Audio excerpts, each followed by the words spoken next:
Good morning, everyone. I'm Michelle Siqueiros, and I serve as president of the Campaign for College Opportunity. We have over 200 people signed on to the call and 400 registered, so I know that folks are still joining. Thank you for making it this morning. So as the first in my family to go to college and someone that has benefited from the opportunities that college provides, college graduate is still my favorite title. Raising attention to inequity in higher education and not living up to the promise of equal opportunity that California professes is literally what motivates me every single day. Today, I'm excited to share our newest report on the state of higher education for Black Californians. As many of you know, more jobs require a college education, and certainly the better paid ones that provide a living wage absolutely do. In addition to the workforce demands and economic benefit, research continues to prove that college graduates have better economic and employment prospects than their peers without a college degree. Quite frankly, a high school diploma is simply not enough, and every single person, regardless of their race, ethnicity, gender, zip code, or the amount of money in their bank account, deserve the opportunity to excel and be their best. So if our workforce demands better workers, if more Californians want and know they need college to succeed, if the state benefits from increased tax revenues from higher earners with college degrees, if our state benefits from the innovation that our universities and its graduates produce, why haven't we ensured that we end inequality in higher education? When the Campaign for College Opportunity was founded, we were concerned that our state leaders were not keeping up with the need to ensure a spot in college for our growing and diverse young adult population, and equally concerned that our colleges and universities needed to do more to better serve the students they have and get them to a certificate, to transfer, and/or a degree. The big challenge facing California today is our ability to ensure that college preparation, attendance, and success is happening for all of our students, especially our diverse population of students. That is why the campaign continues to release a series of reports on the state of higher education in California. Today, we will share the findings on the state of higher education for Black Californians, the second in our series. Our Latinx report was released in November, and we have upcoming reports on Asian American, Native Hawaiian, and Pacific Islanders, along with our first brief on American Indians. At the campaign, and personally, we care deeply about equity for all Californians. We strongly believe and value equal opportunity, preparation, and success for all of our residents.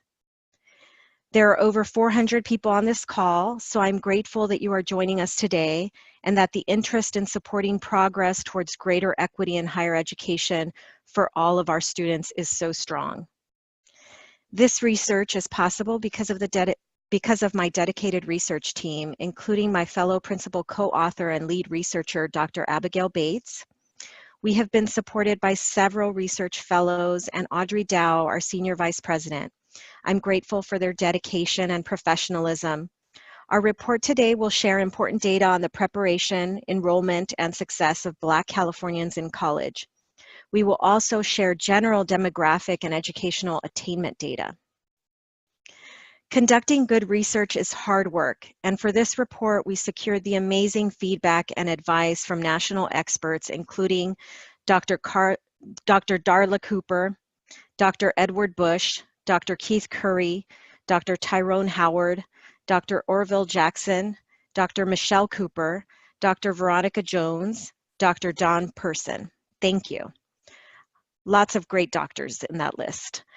I also want to thank the Cal State University Chancellor's Office and the University of California for providing data, responding to questions, and offering their own feedback on the report. So just a little housekeeping before we get started. Feel free to use the Q&A button on your screen to type your questions. You can send questions throughout the webinar and we will answer them in our Q&A segment at the close of the webinar. If you're on Facebook or Twitter, you can use the hashtag #BlackInHigherEd to join the discussion. You can also follow or tweet me at MSCollegeOp. You can find all of the materials related to this report, including this recorded presentation later on today, at our website, www.collegecampaign.org. This is a comprehensive report that captures data from the U.S. Census, IPEDS, the California Department of Education, the California Community College System, the CSU system, and the UC system. So let's get started. As you know, California's population is incredibly diverse. We are home to more than 2.2 million Black Californians. In fact, the fifth largest Black population in the nation. And Black Californians are a critical part of our state, especially in Los Angeles County, where 37% of Black Californians live. And for our entire history, Black leaders have contributed to the richness of our state. From the civil rights leaders that have worked toward that creed we all strive for, a more perfect union, to the groundbreaking and trailblazing educators, politicians, artists, and athletes. If California is going to retain its economic power and success, remain the fifth largest economy in the world, it can only do so if we end racial inequality in education and truly provide equal opportunity in higher ed. So let's start off with some really good news from this report. 89% of Black 19-year-olds in California have graduated from high school. 34% of Black adults have an associate or bachelor's degree. 2/3 of Black adults have attended college, yet nearly half of those who started left without a degree. So that leads me to the bad news. High schools fail to prepare 2/3 of Black high school students for college.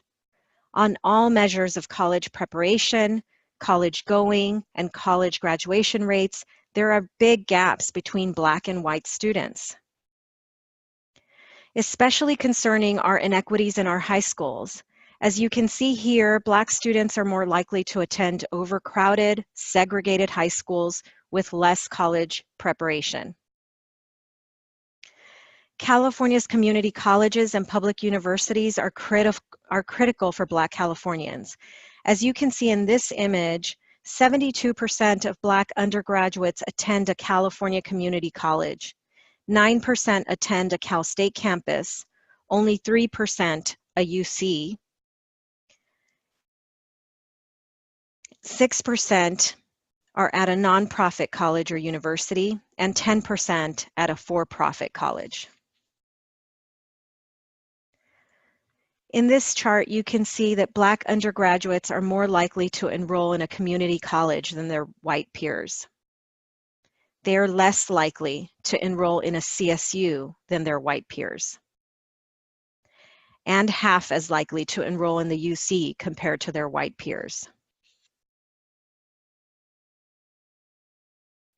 In fact, while admission rates at the UC have declined for all racial groups due to the growing number of high school graduates that are eligible to apply, they are much lower for Black freshmen than all other racial groups. Black admit rates to the UC have not reached the levels prior to the ban on affirmative action. But there is one bright spot. In 2016, Governor Brown and the legislature increased funding for 14,000 more seats at the University of California. This had a major positive effect on Black student admission rates, a 9% increase, as you can see in the graph in front of you. That translated to almost 1,000 more Black students who were admitted than were the year before. Funding translates directly into more seats when our leaders provide the money for funding and demand that seats be provided with that money. A significant number of Black undergraduates, 15%, transfer to a for-profit college. All types of colleges and universities need to address how they will improve the success of Black undergraduates. As you can see, the success rates for Black students at the community college after 6 years is 37%. This is only slightly better at the CSU, where it is 43%. And while it is the best at the UC and nonprofit colleges, 75 and 64% respectively, too few Black undergrads attend these institutions. Perhaps the most disturbing is the 7% success rate for Black undergrads at for-profit colleges. As you can also see in this chart, there are gaps in success between Black and white students in each segment of our higher education system, with the CSU having the largest percentage point gap between Black and white students at 24%. Equally concerning is the transfer rate for Black community college students. Only 3% transfer in 2 years, and only 35% after 6 years. Earlier you saw the 6-year completion rates, but we also examined in this report graduation rates for traditional time. The CSU only graduates 9% of Black students in 4 years. That increases to 43% after 6 years. At the UC, almost half of Black students complete in 4 years. All of these equity gap percentages that we're showing you add up to real numbers and real people. 11,655 Black undergraduates in just one cohort did not get the support they needed to make it across the graduation stage.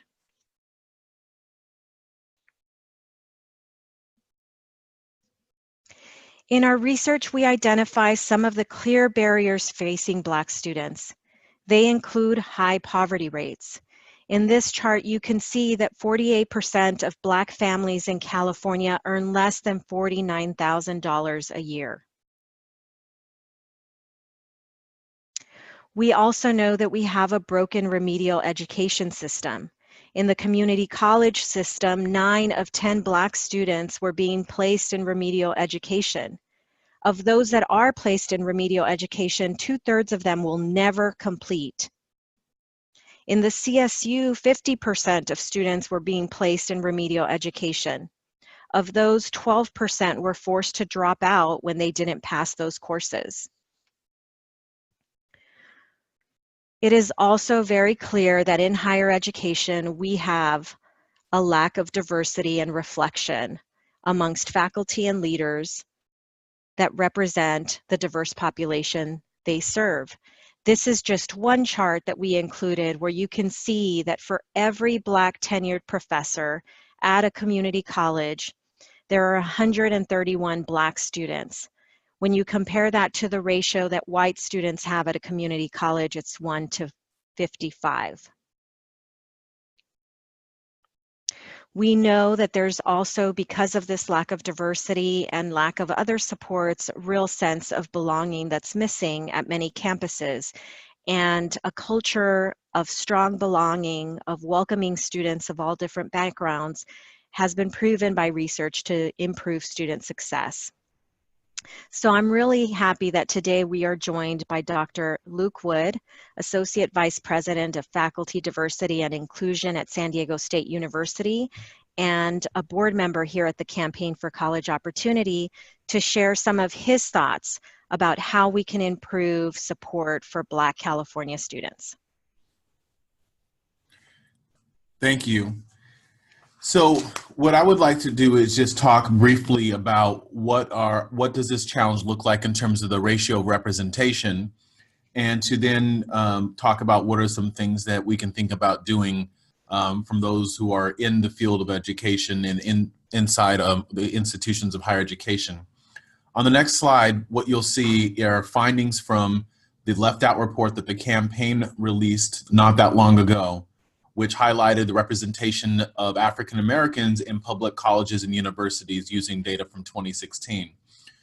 What you'll see is if the population should be around at least 6% for some of these groups. So obviously underrepresented in the UC in terms of students, clearly underrepresented in terms of tenured faculty and non-tenured faculty, and of course within academic decision makers in the Senate.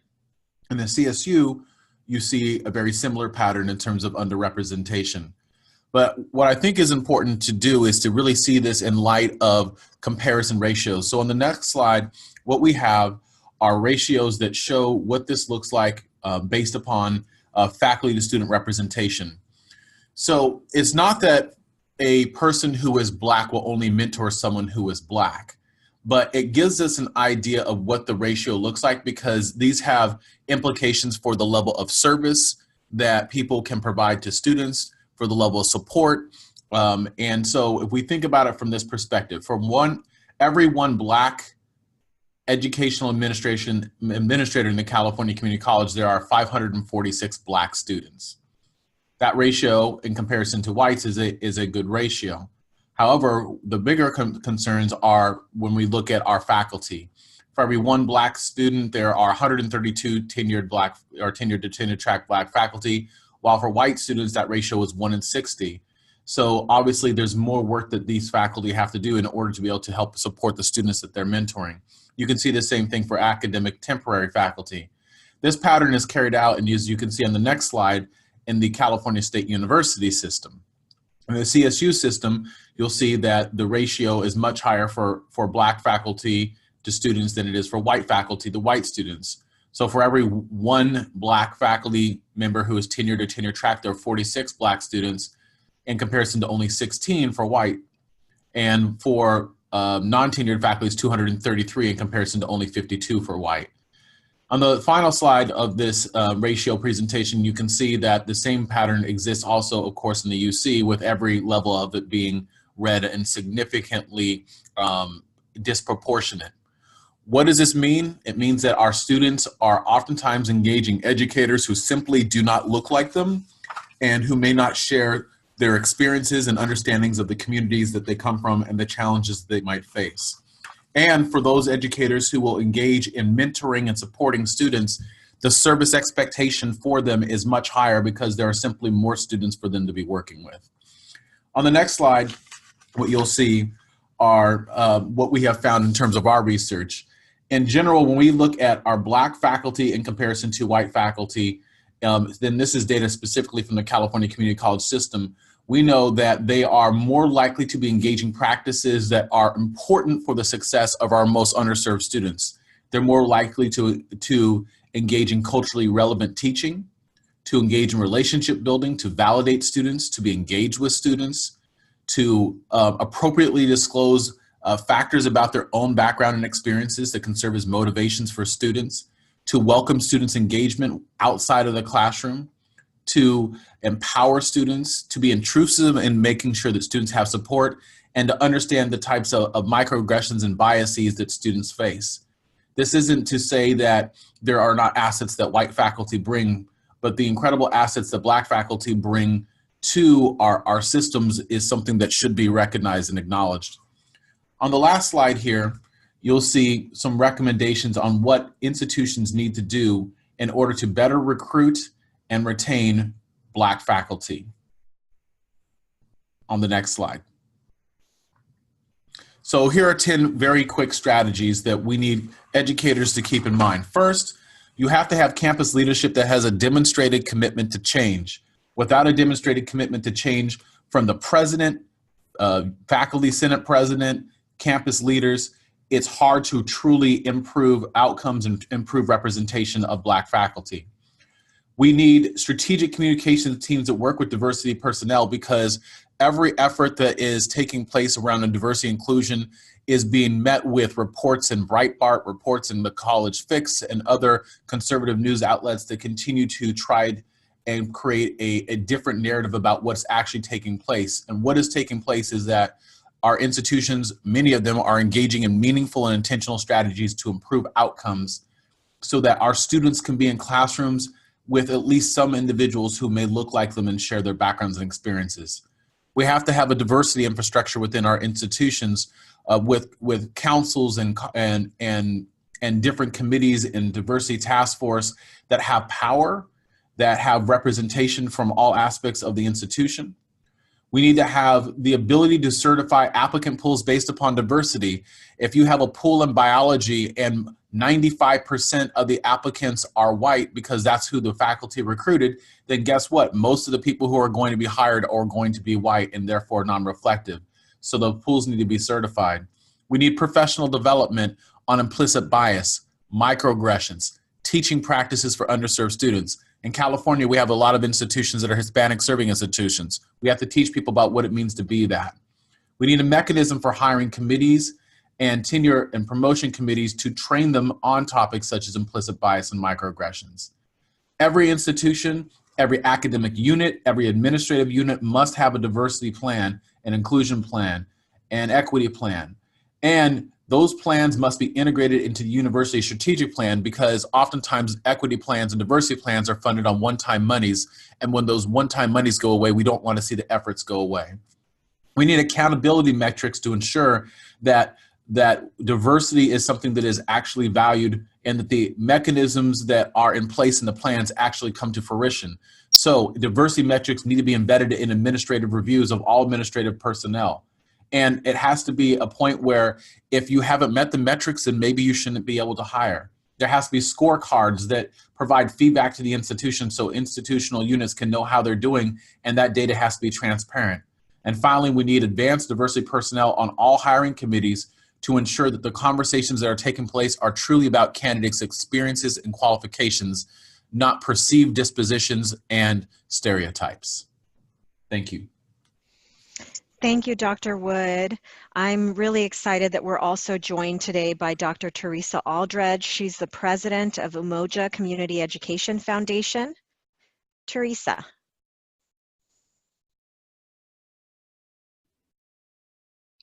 Good morning. I'm assuming everyone can hear me. Is that correct?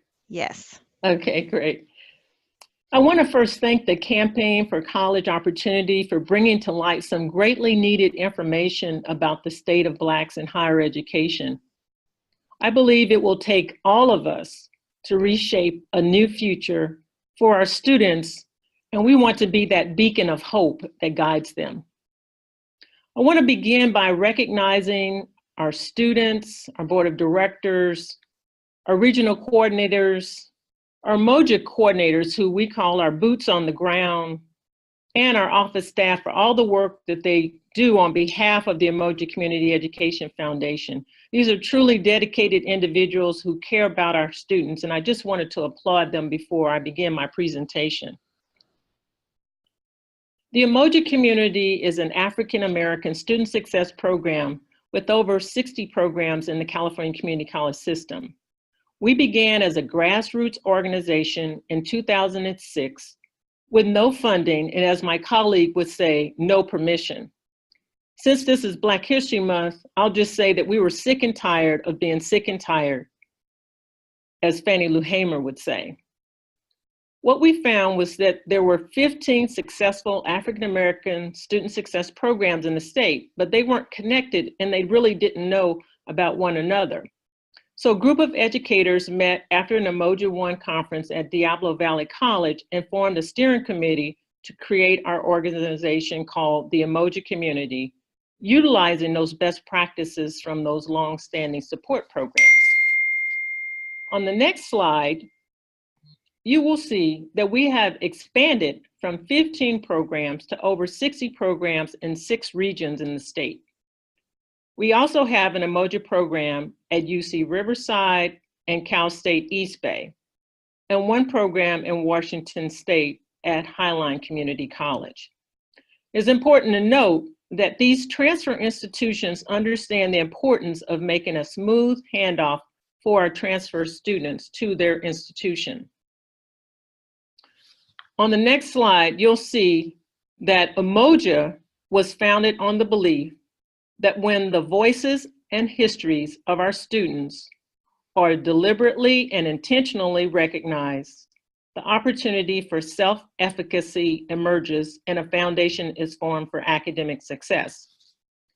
That foundation is found in our Umoja practices.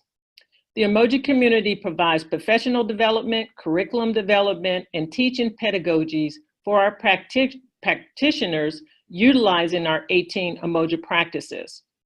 We have three overarching or heartbeat practices, and those are raising intentional and deliberate, ethic of love, and manifesting. I want to speak a few moments about the ethic of love. This isn't a new concept because I'm sure you've heard Dr. Cornel West say his famous quote, "You can't lead the people unless you love the people, and you can't save the people unless you serve the people." And Dr. Bell Hooks speaks about this topic, and I quote, "The moment we choose to love, we begin to move against domination, against oppression. The moment we choose to love, we begin to move towards freedom, to act in ways that liberate ourselves and others." We put her teachings into practice. The ethic of love humanizes the student-teacher interaction, which creates a much more effective teaching environment. Our students need to feel safe in the school environment because so many of them come to us wounded. And as Dr. Tiffany Mims discusses about the importance of understanding trauma-informed care, which is what our Emoji counselors play a key role in assisting our students. On the next slide, I want to talk about community building. This practice is formed around the concept of a Zulu phrase called Ubuntu. I am because you are, therefore I am. Community is absolutely fundamental in an Emoji learning experience for the students, the faculty, and the staff. Emoji practitioners intentionally call out and support students' talents in an effort to build community and self-esteem. We've recently completed some research published by the Institute for Social Research, ISR, and there's some additional research conducted by the RP group on the Student Support Redefined that found that Black students were successful when they knew someone at the college cared about them.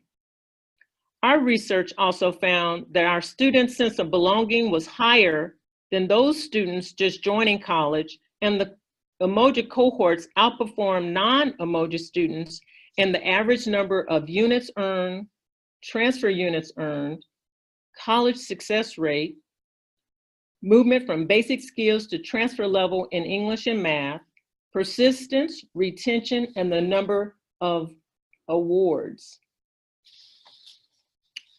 On the next slide, I would like to just conclude that we believe that the sense of belonging that we demonstrate for our students is moving our students to and through our institutions. So our call to action is that all colleges, regardless if you have an Emoji program or not, can utilize and employ successful tools and practices to support their students. We hope all of you join together with us in this effort. Thank you. Thank you so much, Dr. Eldridge.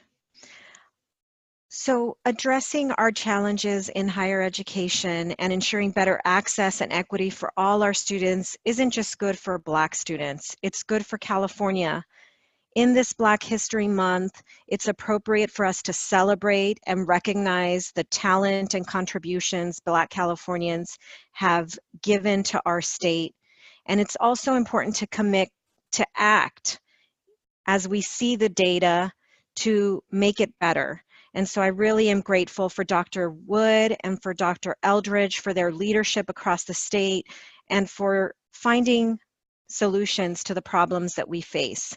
I hope all of you are thinking, what can I do? How can I support solutions that strengthen our colleges and universities? And as all of you who are familiar with the campaign know, we are always focused on solutions, whether it's advocating for greater funding for higher education, fixing the college transfer process, advancing policy reforms that focus on improving student outcomes. We are not just here to bemoan bad statistics and data. We are not paralyzed by these facts. We are truly driven by the promise of change and by love, as Dr. Eldridge so eloquently put it. And we're especially looking forward to working with Governor Newsom, who has committed to improving higher education and closing racial equity gaps. In fact, he did so at a forum that we hosted last year as he was running for office, and we welcome you to watch that live and see his commitment and join us in holding him accountable to closing inequity in higher education in our state. So we do want to share some solutions that are included in the report and that we hope you will join us in supporting. Number one, California absolutely needs to set a goal. We are one of only a couple of states in the nation that have no goal for higher educational attainment for their adults.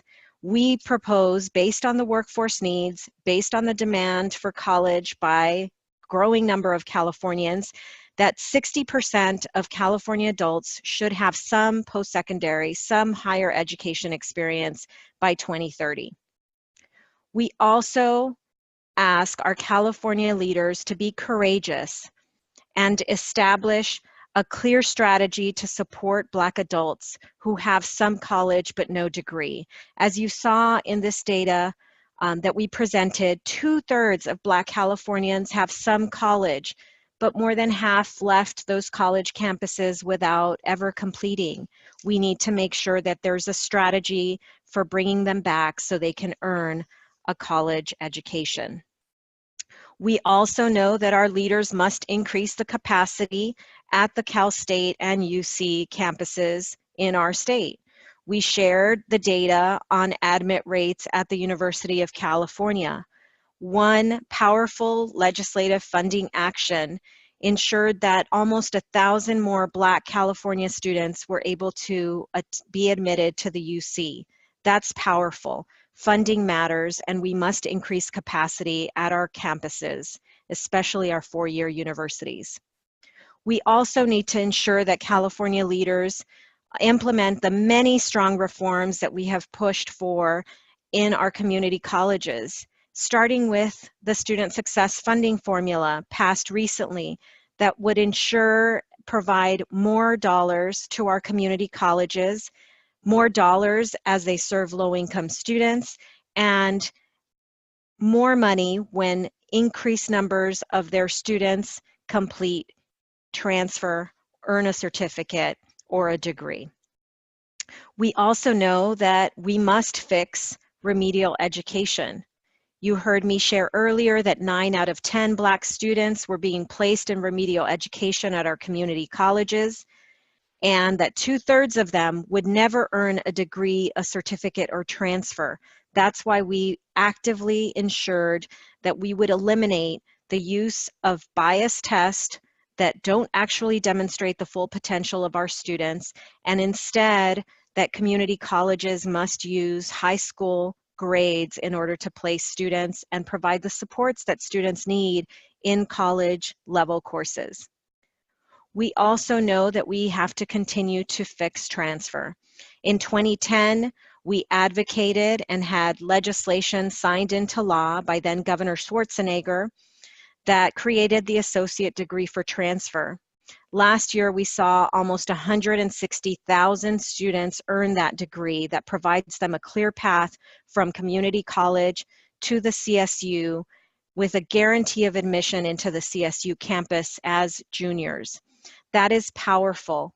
We need to make sure that this works well, that we continue to improve transfer, and most importantly, that the associate degree for transfer is a pathway that supports Black student success.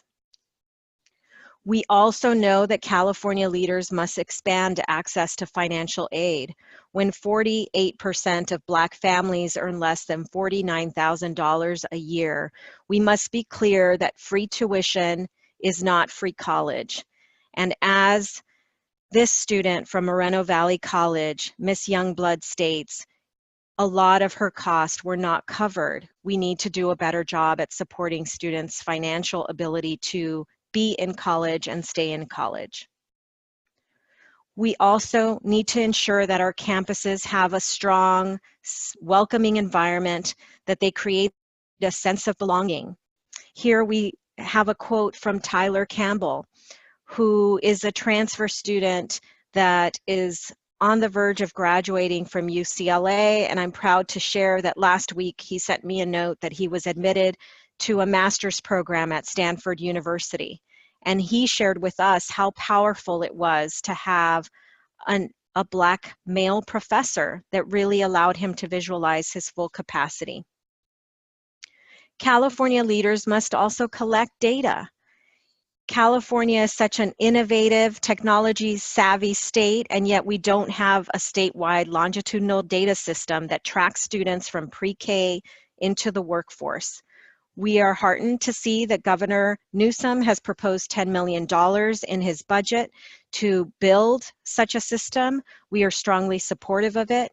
We don't see how you can close gaps for Black students if you don't even track the data. Finally, we have an entire section in our report where we talk about the many concerns facing students who attend for-profit colleges. We do believe that our leaders must provide oversight of for-profit colleges. When only 7% of Black Californians who attend a for-profit college walk away with a bachelor's degree, that is unacceptable, especially if they're leaving with significant debt that leaves them worse off than they were when they started. The whole venture of education is the idea that you will be better off, and certainly colleges that don't ensure that our students are better off deserve to be regulated appropriately. So with that, I'm going to open it up to Q&A. Again, just a reminder that you can ask questions below.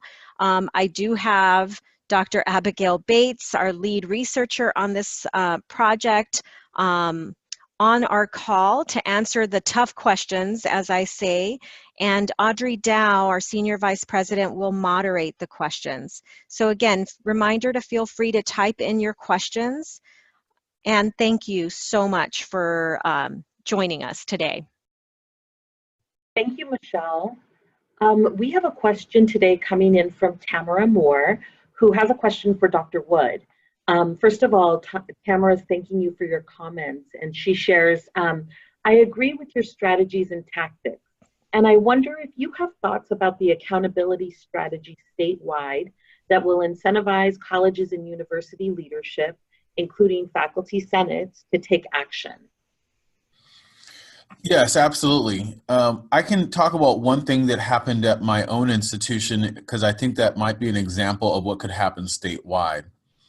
At our institution, the University Senate passed a resolution requiring each academic department, every college, and all the 4 major divisions to have diversity plans in place by fall of 2020.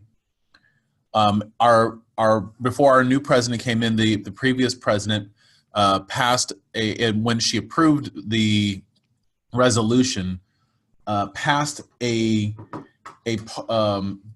basically a new policy that if a department doesn't have one of those in place, or division or college, by fall of 2020, that they cannot hire in the following semester. So putting real teeth behind it. And that was something that was done simply by putting that into practice. And now, as the Associate VP for Faculty Diversity and Inclusion, under the direction of our new president, we're implementing that. And now we have a different level of buy-in because people recognize that it's important to the lifeblood of the organization. So I would recommend that the university senates, faculty senates, statewide senates consider pushing for the same thing. From my perspective, educational administrators would like to do more, but oftentimes they don't feel like they have the permission to. So sometimes as faculty, what we have to do in those spaces is give them the clearance and permission to do so.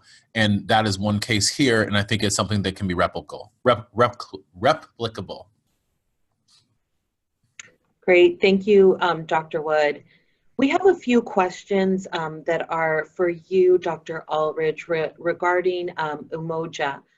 I'm going to give you 2 that are somewhat similar, but one is we have Felicia Mello asking about how the Umoja program is affecting Black student graduation rates compared to students who don't participate, and any other measures of academic success or well-being. And the second part of that question is really what or who are the barriers keeping Umoja from being at every community college, CSU, and UC? Thank you for that question. The research that was done by the Institute of Social Research did look at compared Umoja students to non-Umoja students, and our students did earn more awards, and by awards they mean degrees or certificates. I don't have that research in front of me, but they did earn more, and I would say that was probably because, again, one of the things that we do in our program is our students are assigned a counselor. We do kind of a case management approach with those students. They are put on track to complete their goal, whether it's transferring, earning a degree, earning a certificate. And so I would say that that's part of probably the overall success of students who are earning more awards.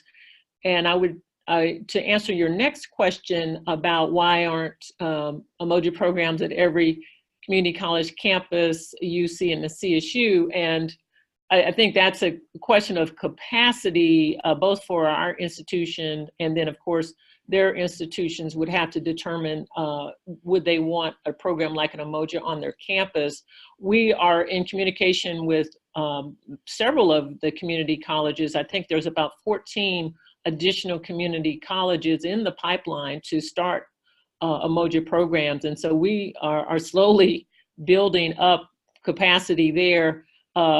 Like I said, the UC and the CSU, that's taking a little longer for those conversations, but I think that what's important is that our students are handed off to a place where they can continue to strive and accomplish their goals and not be stuck in that system as well. So we're pretty careful about if we're going to hand our students off at an institution, we want to make sure that care is there for that student as well.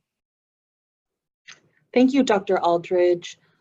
Michelle, I have a question for you, and the question is coming from Larry Gordon. Why are Black students disproportionately represented at for-profit colleges, and why do more go there instead of less expensive community colleges?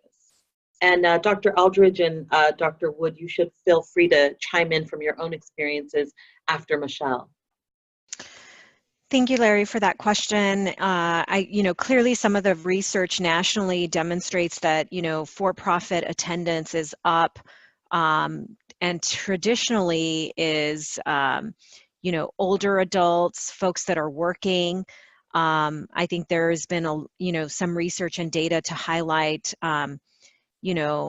pretty welcoming or aggressive, depending on how you want to see it, practices by colleges in terms of providing information and awareness. I think in many instances, there are really good for-profit colleges, and there are some that are not good. And so I think just striking the balance between the two and ensuring that, there is really more transparency. Our report didn't, looks at kind of the numbers and certainly looks at some of the research that could explain the why. But we also see that there really just needs to be a lot more transparency of data and information so that everyone, certainly students that are being targeted for these institutions, have knowledge about what the completion rates are for the institutions they attend. And that's true for both for-profit and our public universities.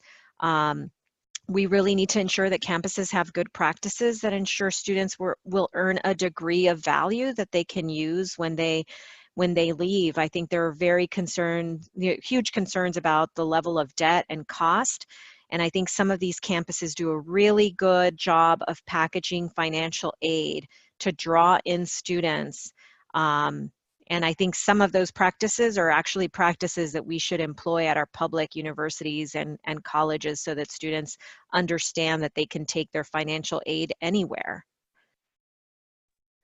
Great, thank you, Michelle. Dr. Wood or Dr. Aldridge, any thoughts on that? I mean, I would say that it's a function of really predatory recruitment practices, and these institutions do a very good job of having diversity as part of their marketing materials. They talk about the amount of money the students are going to make. They talk about the fact that they're going to get jobs, and they don't talk about, of course, the fact that many of them will never reach that point.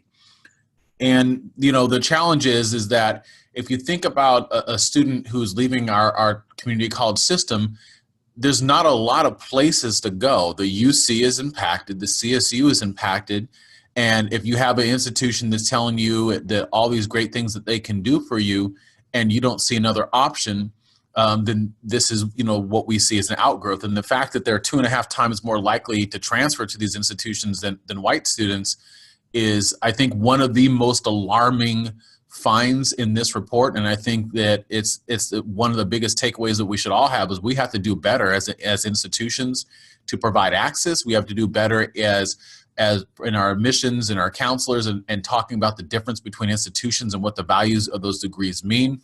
We just have to do better.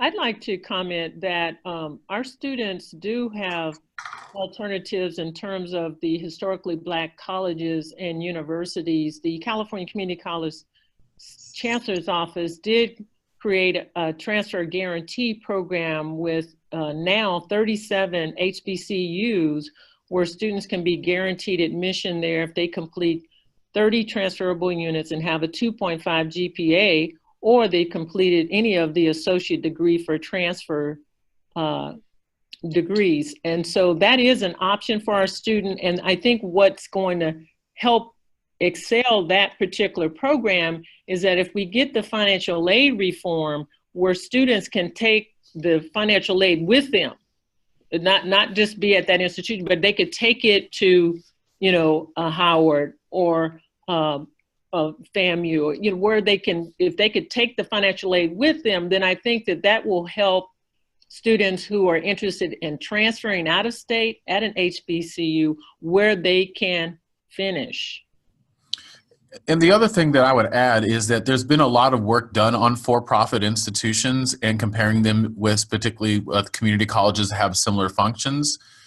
Looking at the work of Constance Elo, I think would be a good starting point for individuals who are trying to understand what is going on, why is it happening, and more importantly, what we can do about it.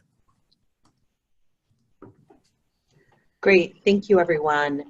Our next question is coming from Rebecca Cobb, and she's asking this question really in the context of being intentional about serving students and creating relevant policies. So her question is there data available, this is for Michelle and Abigail, is there data available that disaggregates the outcomes and experiences for Black women and men rather than only viewing them as an aggregate cohort?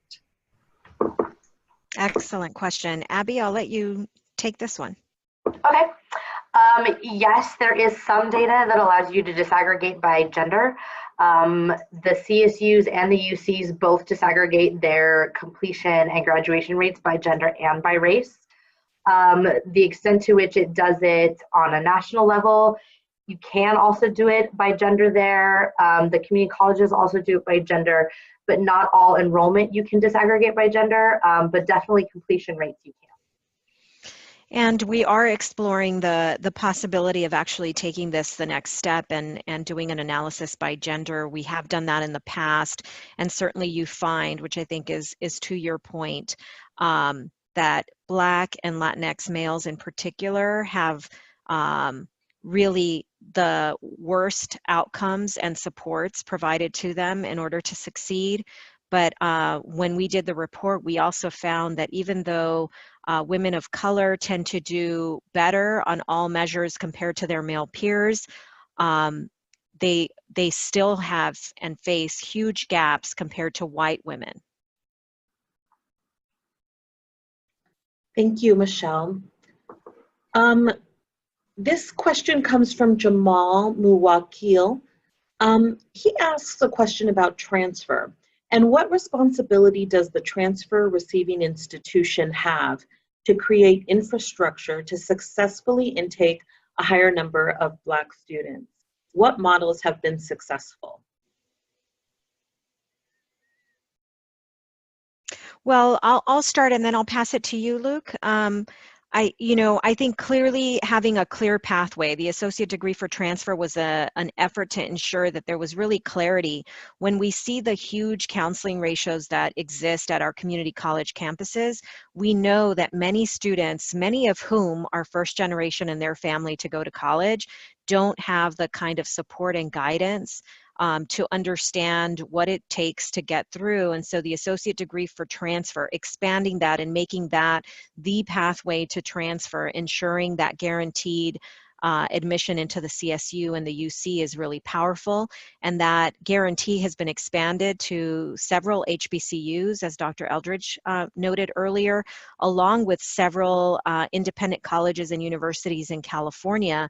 So that is a clear strategy for ensuring that there's accountability. The receiving institution has to accept students, and obviously that's sort of one clear measure of accountability, but I think both Dr. Luke Wood and Dr. Eldridge have talked about the importance of sort of campus leadership in prioritizing support for students, creating a welcoming environment, diversifying their staff. All of those are pieces of this puzzle. Yeah, and I would add that we have to recognize that part of this is a function of the fact that our state does not do a good job in funding post-secondary education. And I think that many of us are hopeful that this will change under our current governor.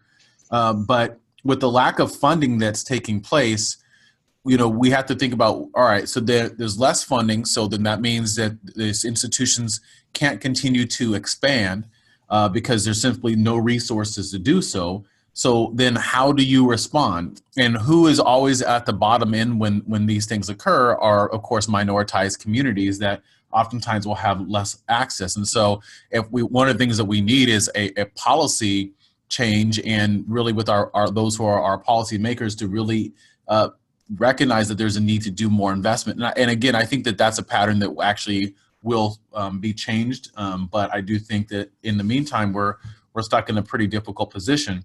In terms of actual practices, I mean, partnerships and curricular development between post-secondary, between four-year colleges and their local community colleges are important, where, for example, you get faculty together who are in business departments in both respective areas, and they're making sure that their courses are aligned, that there's an understanding of what each respective institution is responsible for doing. Being really intentional about transfer recruitment is important so that students are receiving the right messages, that they're being encouraged to think about transfer as an option to a public institution as opposed to a for-profit, and seeing that as a true pathway for them. And then, of course, we have to do a better job. We have transfer agreements, the tags. We have to do a better job about messaging that to communities that may not be getting that information in the same way as the communities that may be more affluent or may not be as higher density of a high density of those who are first generation. So there's a lot that can be done in terms of just simple partnerships. And in fact, the work of Caroline Turner, she has an article that's called "It Takes Two to Transfer," and it really does. It takes both the sending institution, the community colleges, and the receiving institutions, the four-year institutions. Thank you, Dr. Wood. We're going to take one final question here. We are coming up on the 11:30 mark.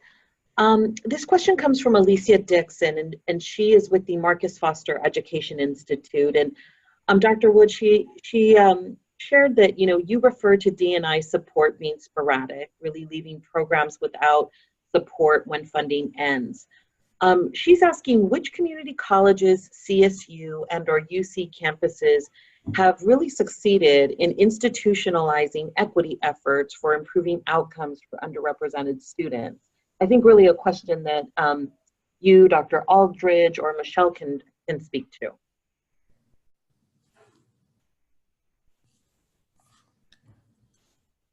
Dr. Wood, do you want to go first? Oh, yeah, I'll go first, sure.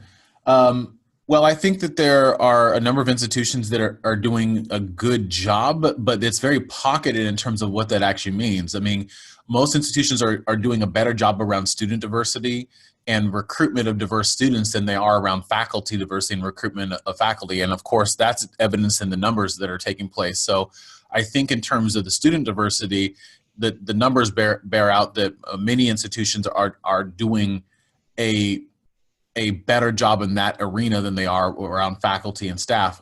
You know, I mean, of course, I have to think about my own institution. I feel like we're starting to make and provide a reasonable foundation that will help us make progress with the diversity plans that I mentioned. But the other thing that we're doing that I think is unique is that we are our Office of Diversity and Inclusion. Not only are we leading our diversity plans for the entire institutions, but we're also leading our strategic plan for the institution as well. And we're doing something that's unique, whereas we are taking those two, what we are oftentimes concede as two separate processes, and we're leading it out of one shop. We're doing it simultaneously, and we're integrating the processes so that our strategic plan has certain goals and values that are going to be espoused, and our diversity and inclusion plan is simply a deeper dive, but both plans will speak to one another, and diversity won't be something that's forgotten, but it will be something that is actually front-loaded. There is also, you know, I would also think that Dominguez Hills is going to be doing a good job given its transition in leadership and the president who is obviously just transitioned there. I would think that some of our community colleges are also doing great work. Chaffey College is one that I oftentimes will highlight. Cosumnes River College under the leadership of Ed Bush, Chaffey College under Dr. Shannon. And then, of course, I always have to highlight one of my favorite community colleges in the entire country, and that's San Diego Mesa College, because if you want to see what equity really looks like, you got to go to Equities College, and that's San Diego Mesa College. And what they have there is a intensive institutional effort around professional development. They started a professional development center on campus called The Loft, where it's now serving as a connection site for faculty from different departments and different divisions to come together, have conversations about what they need to be doing to receive professional development on topics such as privilege, bias, stereotypes, implicit bias, microaggressions, teaching our most underserved students, integrating cultural relevance into online learning. And that's just one of the many things that they've done, including really leading the institution in transforming it through hiring. Some of also that can be seen in terms of what's taking place at Compton College. There's actually a lot of colleges, particularly in the community colleges, that are doing great work around this. And in fact, I think that in general, they're light years beyond where many of the CSUs and UCs are. And so they serve as aspirational institutions for us in terms of some of their efforts. I would agree with Dr. Wood that the community college system is doing great things, and Chancellor Oakley has his vision for success, which kind of gives guidance to all of the community colleges on what we should do to try to close equity gaps.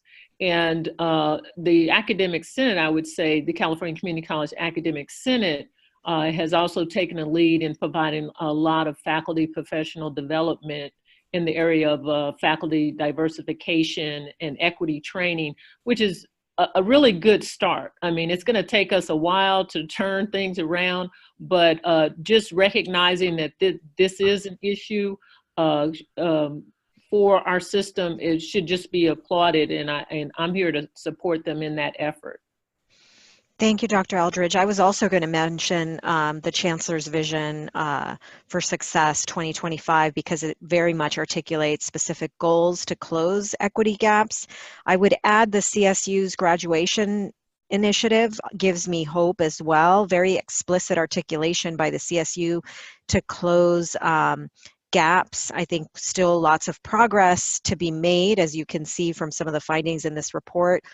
UC Riverside is a campus that I would also highlight. That's one campus where there is no gap for students of color compared to their white peers. So clearly they're doing some really good work at UC Riverside.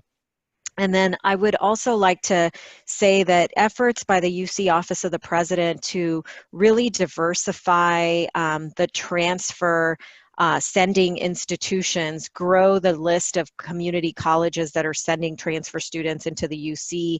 I think that was a very powerful attempt to ensure that that there really is true access via transfer to our colleges and universities. So those are definitely some of the examples I would add to the really good words of both Dr. Wood and Dr. Eldridge. So I think with that, that is our last question, although we know that there are many of you who have asked several questions. We will actually, through the course of today, go through all the questions and do our very best to respond to them and post them on our website when you look for the materials from this webinar. I just really want to thank the over almost 400 people who joined today's call. It's certainly a record for us. And again, as I stated before, the importance of Black History Month is to celebrate and recognize the many contributions of Black Californians to our state and our nation, and to compel us all to act.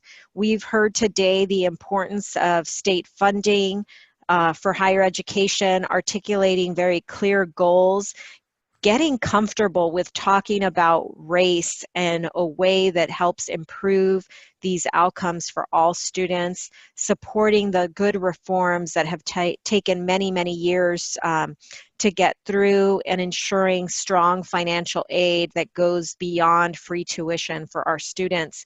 You heard Dr. Wood and Dr. Eldridge talk about the amazing work of Umoja, the need for campus leadership that is courageous and intentional about attacking these challenges, that grants permission to others on campus to address the lack of diversity, and really to provide clear guidance for students, and a reminder that many students who are the first in their families need that kind of guidance and support and a welcoming environment, and certainly love, as Dr. Eldridge mentioned today. So with that, I want to thank you again for joining us on the release of our State of Higher Education for Black Californians report, and look forward to continuing to be in conversation with each of you. Thank you, Dr. Wood. Thank you, Dr. Eldridge. Thank you. Thank you.